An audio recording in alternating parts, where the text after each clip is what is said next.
Olá pessoal, boa noite, sejam todos bem-vindos ao segundo vídeo desta quinta-feira. Eu vou falar aqui agora pra vocês uma coisa que a princípio pode soar como brincadeira, como galhofa, mas não é.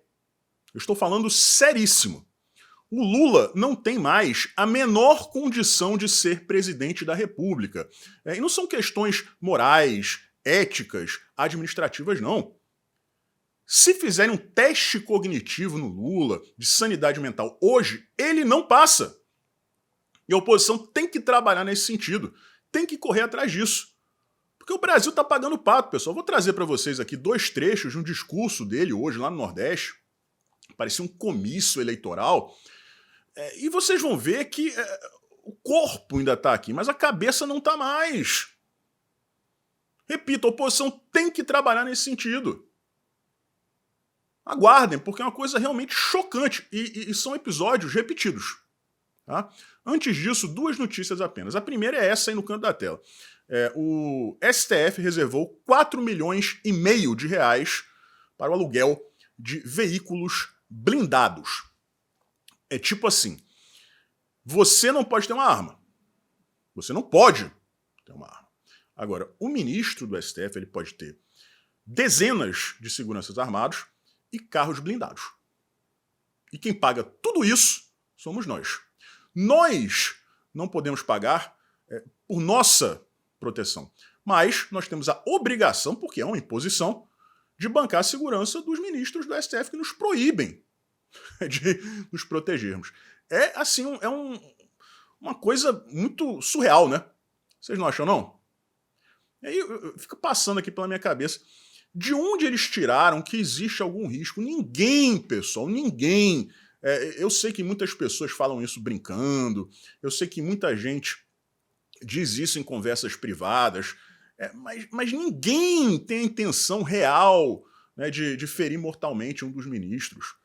Isso nunca passou pela minha cabeça. Eu prefiro 1 milhão de vezes que, caso seja comprovado, né, algo de errado, que eles paguem na justiça, né? Seria o ideal para mim. Que a justiça funcionasse da maneira correta e, caso eles tenham cometido algum crime, eles paguem por isso na lei, na justiça. Não dessa outra maneira aí. Então, sabe, é uma coisa desnecessária e é um deboche. É um deboche. Eu posso me proteger do jeito que eu quiser, né, com apetrechos, né, caríssimos, com vários seguranças armados. Você vai pagar por isso, mas você não pode se proteger. Olha, gente, vamos lá, né? Os fugitivos de Mossoró, vejam só. Aleluia. Uou, foram presos depois de 51 dias. Será que é coincidência? 51, uma boa ideia, né? A gente vai falar sobre a cachaça do cachaça daqui a pouquinho. Eles foram presos no Pará. Os caras conseguiram sair do Rio Grande do Norte e chegaram ao Pará, pessoal. Ao Pará. Não foram divulgados ainda os detalhes da prisão, da captura deles.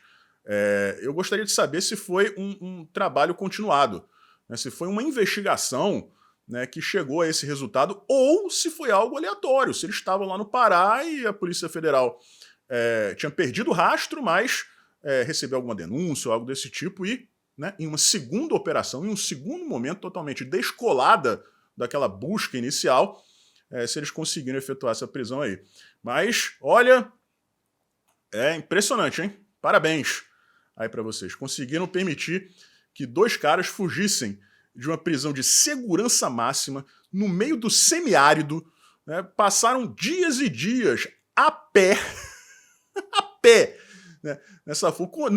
Não sabemos ainda como eles chegaram ao Pará, se foi de caminhão, se foi de ônibus, se foi de bicicleta, né, se foi a nado, mas estavam no Pará, gente.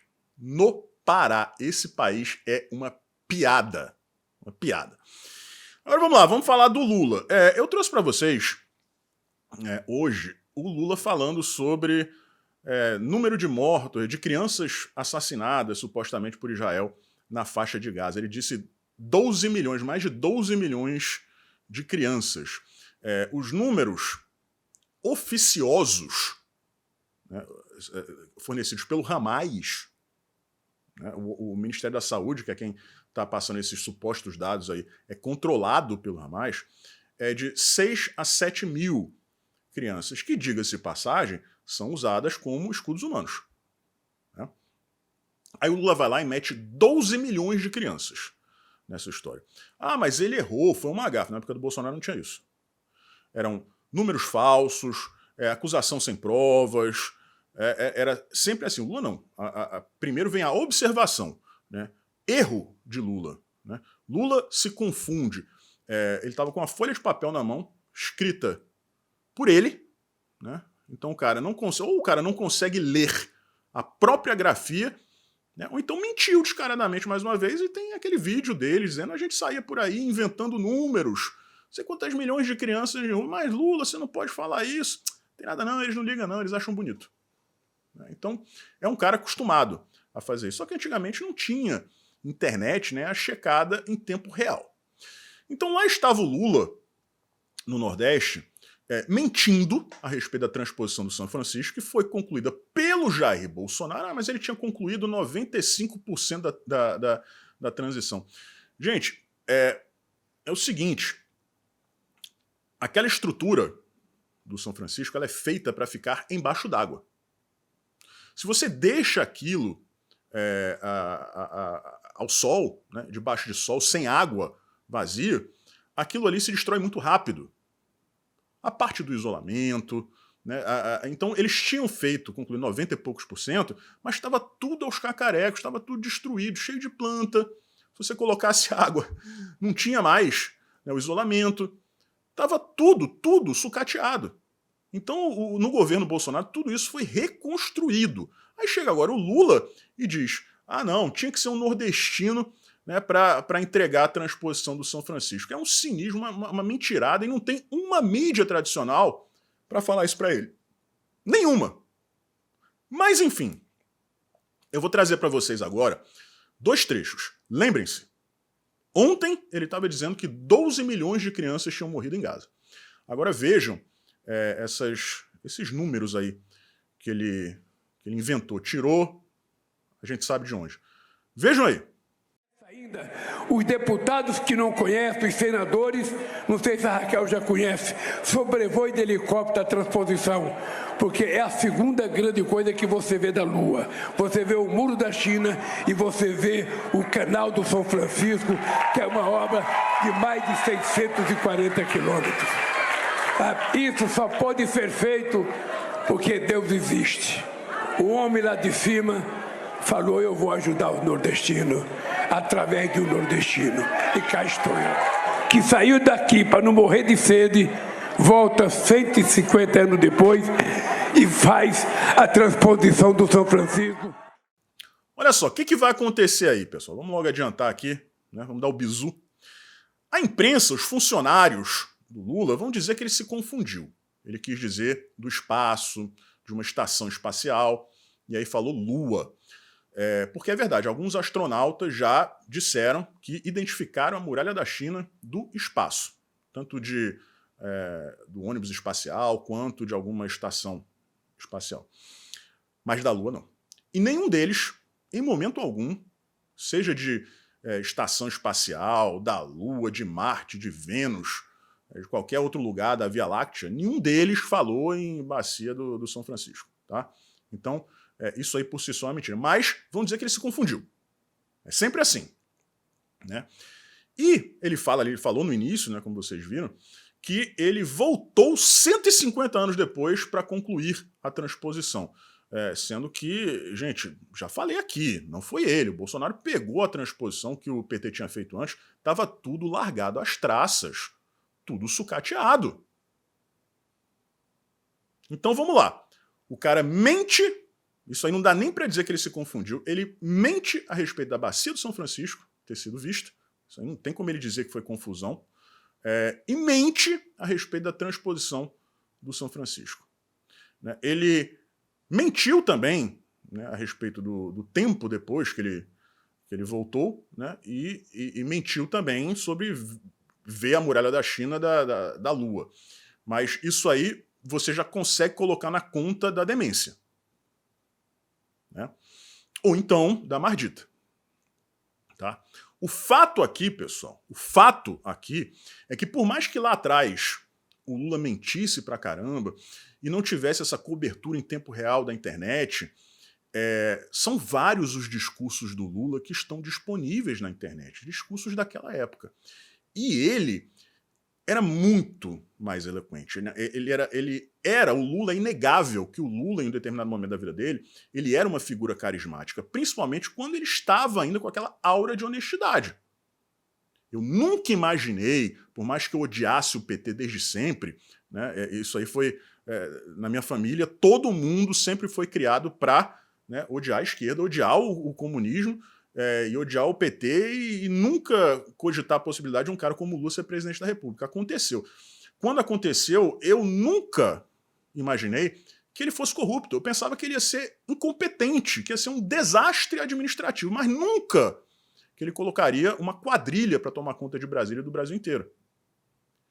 Se você pega os discursos dele daquela época, ainda com essa aura de honestidade, né, e com o cérebro, né, ainda em pleno funcionamento, ele era uma figura carismática. Hoje em dia, o Lula tem, com toda a certeza do mundo, né, um cérebro deteriorado, e além disso, né, ele aparenta estar mais fora de si, tanto nessa questão cognitiva, como também ele pode estar exagerando, né, um certo aditivo, e o corpo dele já não lida mais com essa situação como lidava antigamente. É imprescindível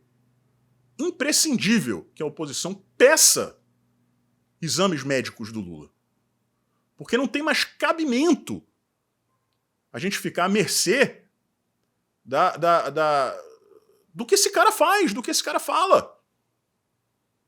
Não existe uma oportunidade hoje em dia em que o Lula fale em público que ele não minta, que ele não se engane, bem entre aspas, que ele não coloque o país em uma situação vexatória, ou então numa sinuca de bico. Então eu acho que tem que mudar a abordagem, pessoal.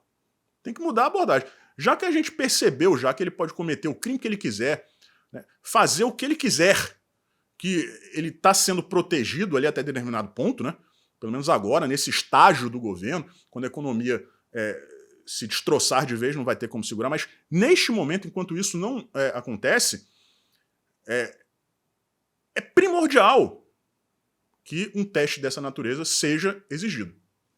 Legalmente, entra com pedido no STF, no Ministério Público, o que quer que seja. Agora, o Lula não tem mais condições mentais de sentar naquela cadeira. É isso. Desculpa aí a revolta, pessoal, mas porque é uma situação tão vergonhosa um brasileiro que estava no caminho certo, né? A gente estava no caminho certo, e, sabe? É demais. É demais. Um forte abraço, a gente se vê por aí.